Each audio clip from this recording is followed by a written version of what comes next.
This is Kelly. And this is Amy. And you're listening to Diary of a Death Investigator. We're a couple days late in recording. It's probably a good thing because I was super cranky yesterday. She had to play some Fortnite to get out of her frustration. I did. The morning started at 5 a.m. when my cat woke me up and I had to take him to the bathroom because he's having some issues.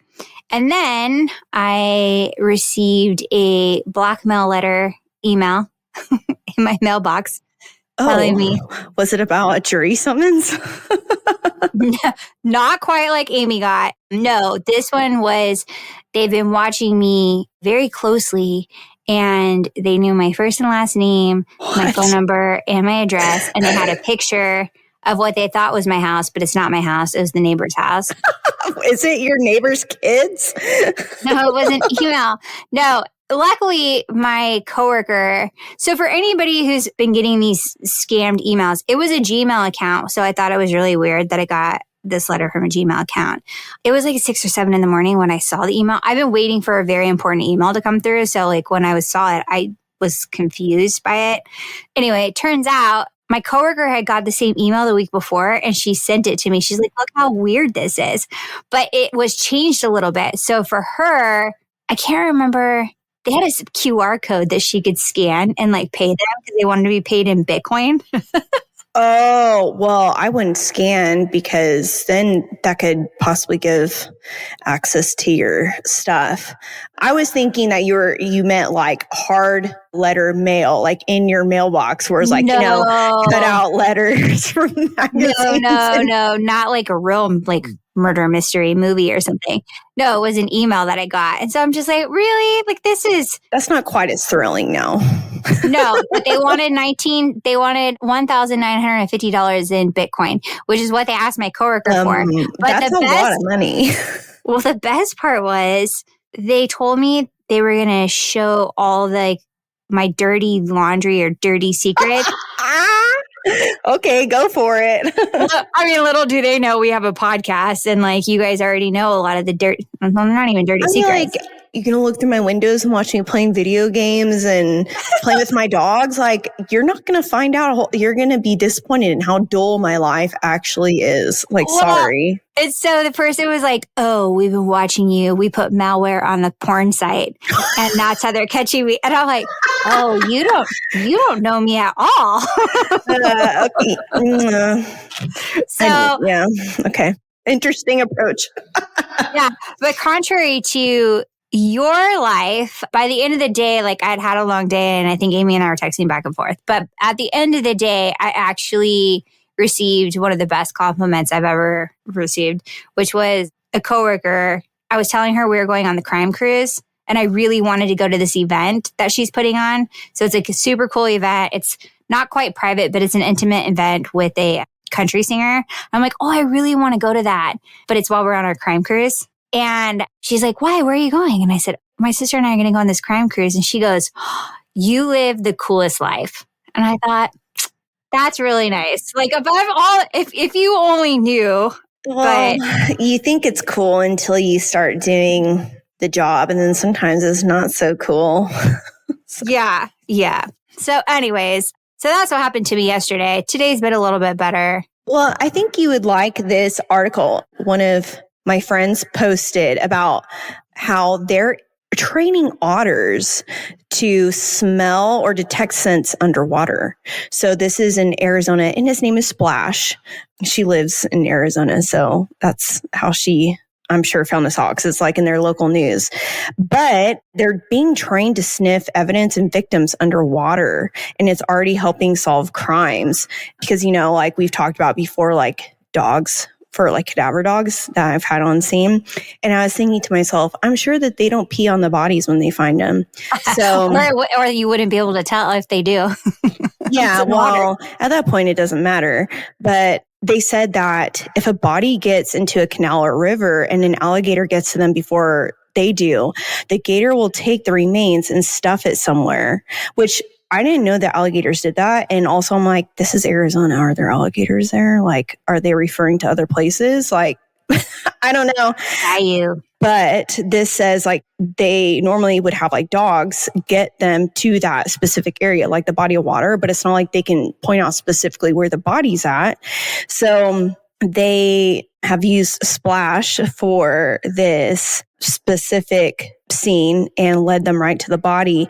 But what's interesting about them is they can smell items underwater. So they're like the only mammals that they've found that can actually detect scents underwater. And so they said it's a bubble technique. They'll do this thing where they go underwater and expire a breathing cycle. So they'll exhale, inhale, shooting a bubble and pulling it right back in about 10 times a second. So they're able to taste the water. So yeah, I thought that was really cool. So for those of you that like this kind of stuff, I thought it was super interesting because like that's pretty innovating for this field, especially because how many times have we talked about when I found bodies in water or yeah, because a lot of times you just send someone in there that's like in scuba gear. And if they can't see through the water, it's basically them just like putting their hands out and like touching things. So, and you don't want to do that. Yeah. If they feel like there's something that feels like a human, then they'll pull them up. But yeah, pretty cool. So I just wanted to share that. Thanks. That's a good article. But speaking of articles, I've had a couple of articles come across my desk over the last couple of days. I sent one to you. I think it was about Bryan Kohberger, how his lawyer thinks the death penalty is unconstitutional. Yeah, I mean, that's been something that they've been trying to abolish, the death penalty because it's cruel and unusual punishment. But I think we also talked about when we did our series with him, like lethal injection. I mean, if that is the only method that they have, I think we also talked about a firing squad. But I mean, the likeliness of him actually getting executed is small because those guys sit on death row for forever. To me, it just made it sound like she thinks maybe he's guilty or he's going to get convicted, like when she said it. The other article that Marisa sent me, I think it was yesterday. Was it zombie spiders? No. It was about Bryan Kohberger. They are moving his trial to a different location. A different venue. So where is that going to be at? I don't know. I kind of thought maybe in a month or two with all the new things coming out, maybe we will kind of give like a Bryan Kohberger update or just like an Idaho murder trial update so that it's not so pieced out. Yeah. Well, that's interesting. I really didn't think that they were going to give him a change of venue, but I think, everyone knows about this case. So. Yeah. I mean, we're obviously not the only people who have podcasted about it. There's documentaries and everything. So yeah, it's inevitable, but this is going to be a good episode. I'm excited to hear what Amy has for us. So if you guys remember, I don't know if it was last week or if it was a couple weeks ago, I had talked about having to stay in a hotel room.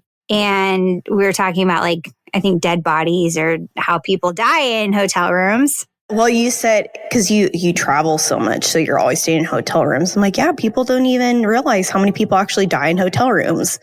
And I said, they probably don't even take out the mattress unless it's bad enough. They probably just change the sheets and rent it back out to the next person that night. So, well, Amy, I didn't even think about this until one day my mom and I were at the happiest place on earth. And we were walking out of one of their hotels and we saw, I think, a gentleman standing outside of a hotel room, right? And they had not roped it off. Well, they did have it taped off. Yeah, I remember that. So we just being nosy, I think I was like poking around a little bit looking. And I told Amy like, oh, that's weird. Like, why would they do that? And you said, somebody probably died in there. Yeah, I mean, oh wait, people do die in hotel rooms. Yeah, die of natural causes all the time or unnatural. But yeah, if you're on vacation, I mean, think about like cruise ships, right? How many people, like older people, literally live out the rest of their life sitting on cruise ships? And I don't think people understand, like, a lot of those people die on those cruise ships and then they have to like stay on the boat until you get back to port. So, ew, I didn't even think about that either. Gosh, Kelly, come on. You should know better by now. I know. Well, I try not to think about it because I really do travel a lot. I think I like fly a couple of times a month. It's a circle of life, man. Like, It's just, Yeah, I just don't. you like the ignorance is bliss approach. Yeah, I have stayed in a hotel room. Is it the Roosevelt Hotel in Hollywood? And I think Marilyn Monroe lived there. And you have actually studied her autopsy, yeah? Yeah, like her autopsy report is available online. And then they actually have some pictures from the scene. So I wonder if she died in this hotel, at the Roosevelt Hotel, because they say that her ghost is there. Everyone does. That's just a way to get tourists there. Hey, if you've been to this hotel, you'll understand. Like, it is a little bit like... Where I just moved from, we had a hotel that was supposedly haunted. And I don't know how many people have actually like attested to saying like, yeah, I've seen ghosts there. And it's like a beautiful hotel that they've renovated and stuff. But like some of the glitz and glamour to it is like, oh, it's this old hotel that apparently is haunted. So Dad stayed there. Well, Jeff used to work on a boat on the Delta, and he said, I think you can stay on this boat. And he said that he saw something one day. Now, he's not saying that it was he's saying all he said was he walked in, he saw something, and he walked back out. It's like, real fast. Yeah. I think it's just like, first you like probably squint your eyes and see like, am I seeing something? And he's like, no, I'm definitely seeing something. Yeah, it's and like then those walked right back out. cartoons where they're like rubbing their eyes like, it's like, no, that's real. Like a Scooby-Doo moment. Yeah, no, thank you. Looking for a Scoob. So we're calling this episode, after we just gave you all kinds of information about hotel rooms, we're calling this episode Hotel Room Confessions. Yeah, probably ruin your hotel stays for the rest of your life. But hey, it's for your own good to maybe check your sheets or something, or the mattress before you sleep on it at night. So, and not just for bed bugs. Oh gosh, yeah, that's a problem too. But that's besides the point. I think before we start, we need to have a little disclaimer about our suicide case. So it is actually Suicide Prevention Month. And today is actually, as we're recording, this is World Suicide Prevention Day. So I think that's a really important thing to give recognition to, I think. Yeah. I mean, the why to our podcast was because you didn't get the I shouldn't say mental help because that's not right, but like you didn't get any type of therapy afterwards. And we just know, especially doing this podcast, how it's very prevalent and it's getting worse. You're getting more cases all the time, and especially in young people as well. So I think this is a really important thing for me, especially because I did see so much of it too. So I guess it kind of hits close to home. I think it's really important to put out just like, hey, this is something that happens, but those people are not alone. Yeah. And so if you or someone you know is in crisis, help is just 3 numbers away. The 988 is the crisis hotline, available 24 hours a day, 7 days a week across the United States. And like we've said before, if you're listening in another country and you have a number that we can post online, we're happy to do so. I did actually find something for that. So maybe we can post it on our thing. There's a list of countries and their numbers for that. Okay. Yeah. So getting into our stories now, I have several hotel room ones. Probably the one that peeved me the most. It's real fresh in my brain. So this was actually during COVID time. So this was when COVID, people still didn't believe it was real, and people were still going out and doing stuff. And I was still working at this time, and they were still having athletic events. So that's why I remember this more than anything. So it was at the beginning of the year in 2020. So it was right when everything started happening, but before the world shut down, basically. Oh yeah. I mean, I was traveling too. I was in Jamaica for work. Yeah. Well, they were supposed to have regulations for these athletic events that, of course, not just for the kids, but for the refs as well, because those refs are down on the mats and really close encounters with athletes too. So this just so happened to be a wrestling tournament. And I think we know from just our brother wrestling, you see how gross those mats are. And yeah, it's just, it's not like the cleanest sport. So I got a call. It was from a smaller town, and they said, we knew that this guy was just working at a tournament over the weekend and as a ref, and he didn't show up for the second day. So it was like a Saturday, Sunday type of athletic event. And they said, so we went to the hotel that we knew that he was staying at and basically did a welfare check. And so when he didn't answer, they got like the key card and they entered, and they found him face down or prone, like on the bed. I mean, literally his face was just like in the bed, like imprinted into the bed. And he was a bigger guy too. So, okay, hold on.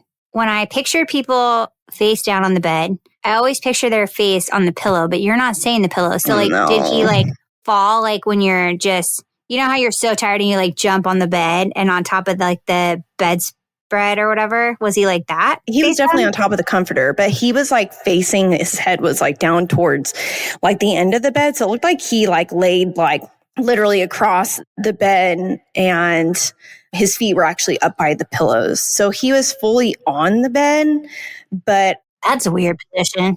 Well, I think he was kind of delirious because of what was happening to him.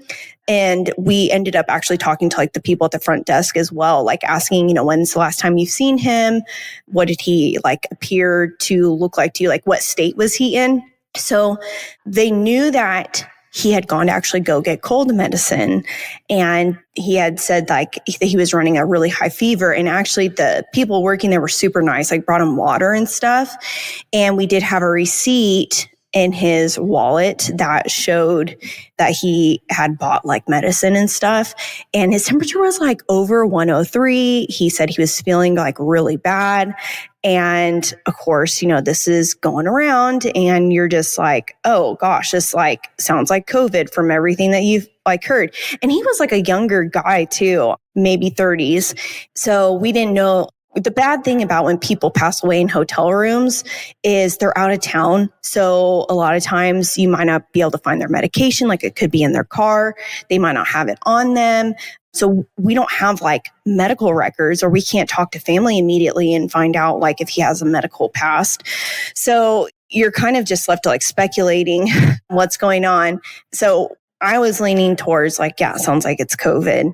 And I'm like, I really hope this guy didn't come into town, like knowing that he started to feel bad and then was around like hundreds of people at this tournament.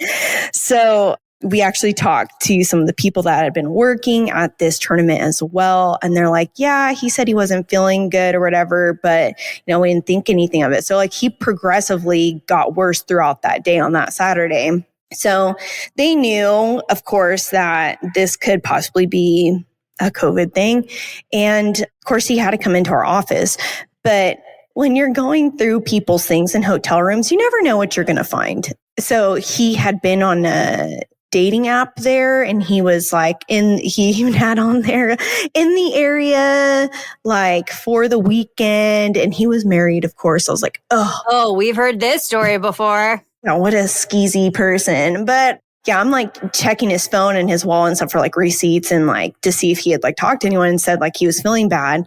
And then I was like, okay, well, I need to flip him over so I can look at his face.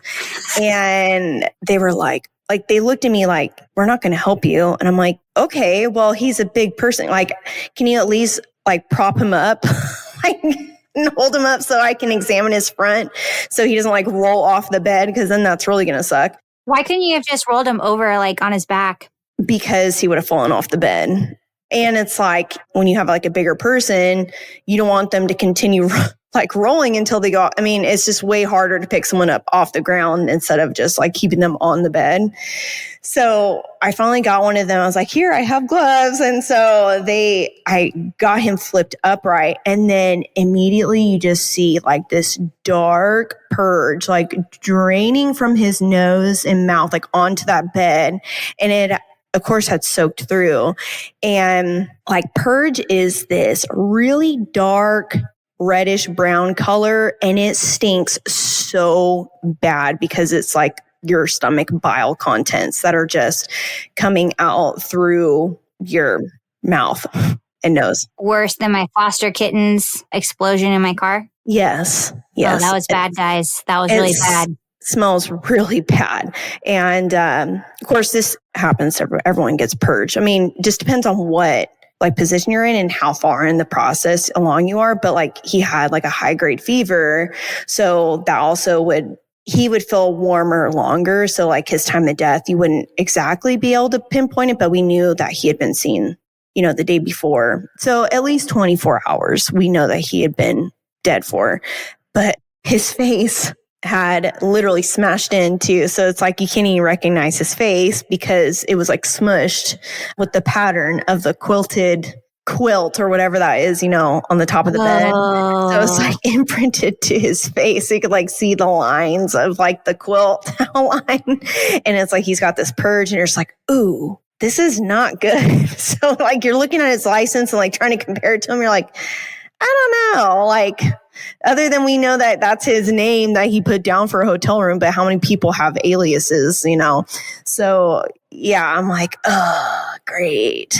So yeah, not exactly identifiable when they look like that and they got all this stuff coming out of their face. And of course, his face is like or dark purple from lividity setting in. And so, yeah, just not a fun time. And so when we get him back, of course, to the office and they run tests on him, he's positive for COVID. So we have to, of course, contact that school that ran that tournament and let them know that possibly everyone could be infected from that. And the person he met up with the night before.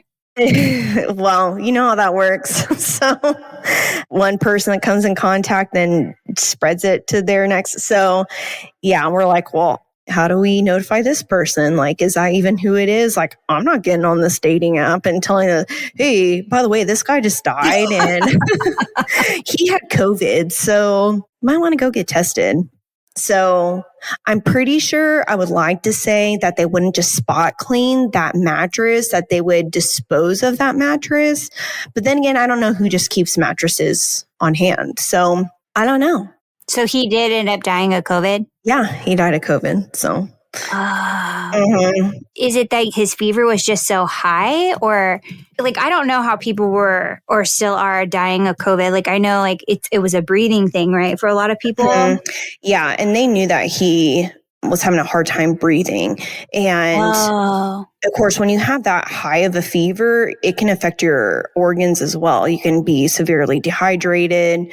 Yeah, if you're having a hard time breathing and you lie face down, I mean, you're basically suffocating yourself. So do you think he just passed out? And that's... Yeah, I don't think it was there wasn't anything that was suspicious or appeared to be like he struggled, but... Oh, that's sad. I don't feel bad for him. Well, I shouldn't say that, but I'm like, he was out of town and fooling around. Yeah. So was he drinking any alcohol? No, he just had like all this he had like water and Gatorade, and then he had all this different cold medicine. So things that all of us would do. Yeah, Ryan's like, oh, well, I can beat this, but yeah. He had like a super high fever because he was still burning up whenever like I found him. Like he was warm still. I shouldn't say burning up. So he had to have been burning up. So now I'm like thinking in my head all of the places I've stayed that have quilted bedspreads. Yeah, well, those things normally come straight off the bed and onto the floors. Like no, well, I don't even nylon where they're like plasticky. So it's like people who always drop their cigarette butts, like when they're sleeping on those like cheap, like Super 8 motels or something, it always burns through the sheet. So it's like some of those ones have like spots in them from like cigarette burns. So yeah, I haven't stayed. Well, I'm trying to think of like any of the places I've stayed recently if they have the quilts on them. Usually they're just like the big duvets. But yeah, that freaks me out. So, I mean, I've had other ones that are, a lot of people will go to hotel rooms to commit suicide. I think it's because they don't want their family to find them. And basically, like, no one can stop them from doing what they're doing.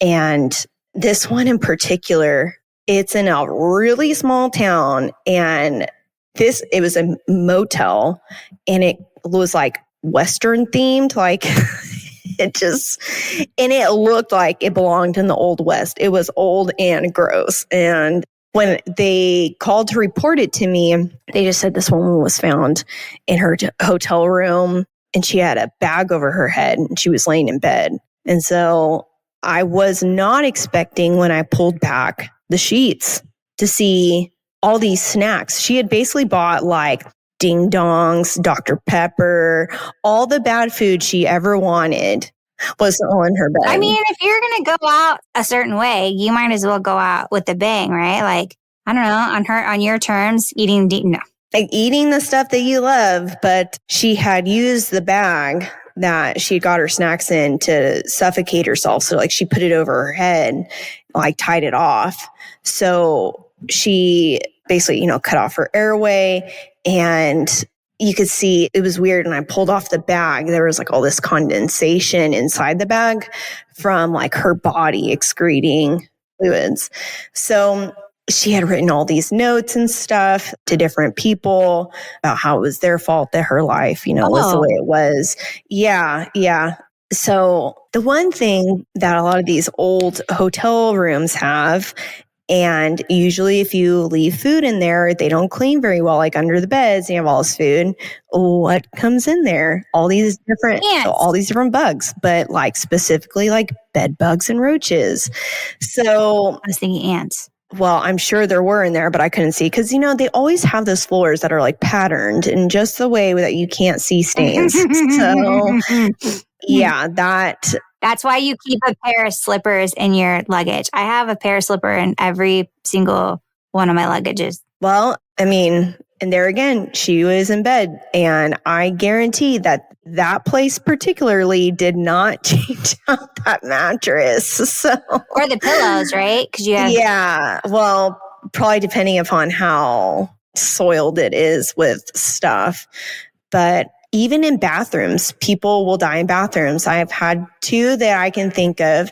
One I told you about, this guy he was younger, and he had been staying with like a couple other guys, but he was working, was he like I'm trying to think if he was like a welder or something within that field where they had to like travel, like a travel welder, and they were working on a job in this town, and he had been staying, I think there was 3 other guys in the room. So there was like 4 guys in this room, and they knew that this guy was like a druggie, and they knew that he went into the bathroom and he was in there for like a long period of time. But they said that he had turned on like the vent in there, and they're just like, hey, like, we don't care, like, what you do, just mind your business kind of thing, right? So as long as you work. So they finally, like in the morning, like he was still in the bathroom. So they're like, well, that's weird. Yeah, that's not good. So this guy was actually injecting himself with drugs. So they found him. He was basically folded over the bathtub, and he had overdosed himself, and he was leaning into the bathtub so he could throw up, and basically just died in that position. So he was like leaned over, like torso over the bathtub side, and like his knees are on the ground with his like feet like tucked up underneath him, and all kinds of throw up in the bathtub. He did throw up though. Yeah, that's pretty classic scenario. What you see for overdoses is a lot of times people will throw up because it's, your body trying to respond to that by like spitting out these toxins, right? So sometimes people will actually choke on their vomit, and that's actually what ends up killing them because they're so far out of it or they're passed out. But he had been injecting himself. I think it was some form of meth or some type of amphetamine, and his pants were down. So, that's a good look. Yeah, well, you could see all the scabbing and stuff from where he was actually injecting himself. So with a lot of people who use needles to use drugs, a lot of times they like blow up their veins. Like they are not able, like, it's too much scar tissue, like in their arms, whatever. So then they start injecting like straight into like their femoral vein. That's on the inside part. Yeah. So think about how thick you have to go to like get that in there as well. And then make sure that you don't have bubbles in that or dirty That's needles. the thing, like, how do people know about this stuff? Like, do you Google it? I don't understand because you learn from other junkies. Like, how do you know you're not going to hit like a big vein or something, like an artery or something? Your femoral artery is like the biggest artery in your, because it runs all the way down through your legs. I mean, you've probably heard, I think we've talked about it before, that guy that I had to pull a projectile out of a certain body part. He basically bled out because he was shot in a seated position and went through his hip and then through his femoral artery. And you can bleed out really fast. So a lot of times they say if you're like struck in the femoral artery, you have to put pressure on it to stop the bleeding. So for people that are injecting themselves, they use a tourniquet, like their belt. So like his belt was off and that was next to him too. So yeah. I've never wanted to do anything that bad ever. Like, I worry about going and having blood work done, and I think I'm going to pass out. So, like, the fact that people can, like, I don't know if it's brave or, like, what, but I feel like these people miss their calling somewhere. Because if they can do this to themselves, you know, like, they could have gone down a totally different path. I'm doing career week at work right now, so I'm learning about certain things, and it's like, yeah, they could have totally changed their trajectory of where they were going in life. Phlebotomist. Well, yeah, or a death investigator, because these kind of things don't bother them. Not saying that you were a druggie, but... Well, yeah, I was like, I don't know if you'd want people around all those drugs. Yeah, so that's the position that they find him. And of course, his pants are down. I think his underwear were still up, but he had like pooped himself. So I'm like, great. So... Oh, I wonder if he fell off of the toilet. Like he was like trying to go to the bathroom and then he's trying to throw up at the same time. Yeah, you see that actually happen a lot. Like people that die on toilets that then get like shoved in between the wall and the toilet and then they decompose. Yeah, it's not fun. I've like had food poisoning and I thought I was going to die on the toilet because you're like, right? Both, it's horrible. People have cardiac events while using the bathroom if they have to strain too hard. So wasn't that Elvis? I don't know. Maybe we'll look him up one day. Yeah, I'm sure he used all kinds of drugs. So I think he had probably a pretty bad heart. So this guy, not a lot of dignity in that kind of death. That's what's sad. It's like, man, even your coworkers that are other dudes like found you like that, literally with your pants down and vomit out of your mouth next to a needle. So, but these guys make really good money when they're traveling like that. So what do they spend it on? They spend it on alcohol and drugs and girls and stuff. So, of course, when I went in there, there wasn't these other guys in there. But I'm like, okay, well, let's try to find out more about him and like started going through his bag. And apparently he had a girlfriend and she had taken all these Polaroids of herself where she was not very demure. I was like, oh, and there was like a lot of them. I was like, well, let's not leave this bag here with her pictures. I was like, well, at least put her pictures like in his wallet or something. So that can go with him because I didn't want to leave her pictures in the hands of some of these other men. So those went with him. So I'm sure she appreciated that. You know, I feel like sometimes I do the Lord's work. Yeah, so it's not just in the bed, in the bathroom as well. I've had people get super creative and actually hang themselves in their bathroom. So they'll take the robe and take the tie off of the robe part, you know, so like the center, like section belt, and tie that off to the door handle on the opposite side. And then they'll flip it over the door and hang themselves. So it's enough tension. But I've had other ones where they like tie it off to like the towel rack in there and then it breaks the towel rack. So I'm like, what do they do? How do they explain that to people if they haven't fixed it yet and they're just renting out that room? So what broke this? What did that person do to break this? And it's like, that's where my mind goes. So I'm like, someone hanged themselves in here from the rack. So, that other one I had that I think we've talked about before. With the helium? With the what? Oh, helium. Yeah, that one too. That was a much cleaner scene though. He was laying on top of the sheets. Yeah, and he folded it down, and at least everything was contained inside the bag around his face, and you just keep the bag on him. So usually people don't shoot themselves in hotel rooms because that is loud and they don't want to draw attention to that room unless it's a homicide. Because I think it was one of my very first scenes that I worked, and this was in a really rough part of town, and actually they ended up demolishing that motel. But yeah, whole full on gang chase into tracking down a gang member, shooting through the window and breaking into the room, and then shooting him, like pulling him out of the bathroom, and then shot him on the bed. So that was a crazy scene too. You never know. Maybe one day you'll show up to a hotel room and there'll be a little carpet section that's cut out, and you can be like, what happened here? Or the sheets don't look just crisp white, or your towel rack's broken. Leave it open to interpretation. I've given you several scenarios here.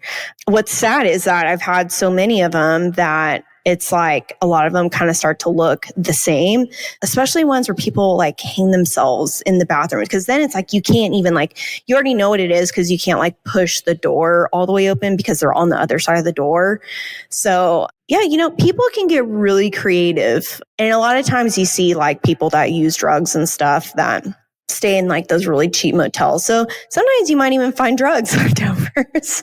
Well, that's the thing. Cleaning, I've stayed in some not so clean hotel rooms either. And even rooms Mom and I once stayed at a nice hotel in Hawaii. We were there on a mission. Not a mission. We were just trying to find a location for not for the Lord. Yeah. Not that there's anything wrong with that, but not that kind of No, I just mean that's not what your purpose was. No, yeah, we were just there to try to find a venue for something. And I rarely complain. I know this is a big surprise to everybody, but I rarely complain. What? I know.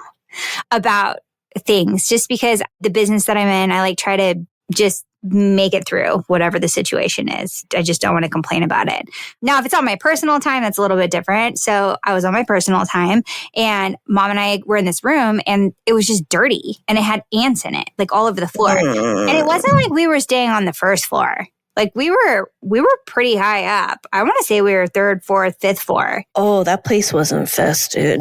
Yeah. And then, so we had them move us to another room, and that room was dirty too, toothpaste in the sink type dirty. And I'm not kidding you when I say, I won't say what hotel it was, because everybody on this listening will know what chain it is. But we packed up the next day and we left early. And by leaving early, we literally had to catch a different flight to leave, because that's how dirty this hotel room was. And it was very expensive. Just because you're staying in a nice place doesn't mean they have good cleaning or good service. So. No. And that's the thing. I think sometimes it's I think those are the ones that we all get so disappointed in, but also because you have the high expectations, but it's always those. I just stayed at a really fun hotel a couple weeks ago, and they had a really fun thing for members. And I was like, oh, this is really nice. They even had sparkling water out of the machine. And I was like, ooh, I don't like sparkling water. But did you check your bed sheets and see if there's any signs of death? I was too tired of that hotel room. So no, sometimes you risk it for the biscuit, as Amy would say. Mm-hmm. But I think for me, it's if you just go in expecting that, then, what's the worst that can happen? I feel like maybe Amy and I will need to go stay the night in a hotel, do the full blacklight experience for everybody. I don't want to do that. Yeah, well, we're not really going to stay there. We're just going to go for take our bag of goodies in. We'll record it for you all. We'll record our findings, and then we'll tell you whether you should stay there or not. I don't think you would want to go to some of those places where you're going to find the good stuff. So maybe. I mean, some of these places are in some real shady places, and the other occupants Normally they're long-term stays, so they basically live there, and they are watching you as soon as you get out of your car. Well, 'cause And they're wondering what you're doing and if you had anything good for them. well, also you could be a cop.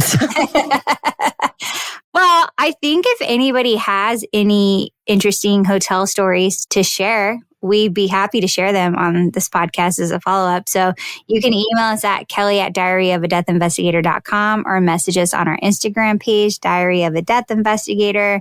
We are getting into spooky season. And like we said, Yeah. we're going to put Amy to work. She's in the middle of her life change. Yeah. By the time this episode comes out, she will have had her interview because she's interviewing tomorrow for a job. So everyone send good vibes her way. And I think some exciting things happening for us. Some possible new cases. Possible new cases. We'll have crime crews that we can talk about. And then we have also been in talks with possibly Amy guest hosting or guest, I don't want to say guest starring, but being a guest on another podcast. I can't be the guest star. I can't be the star of the show.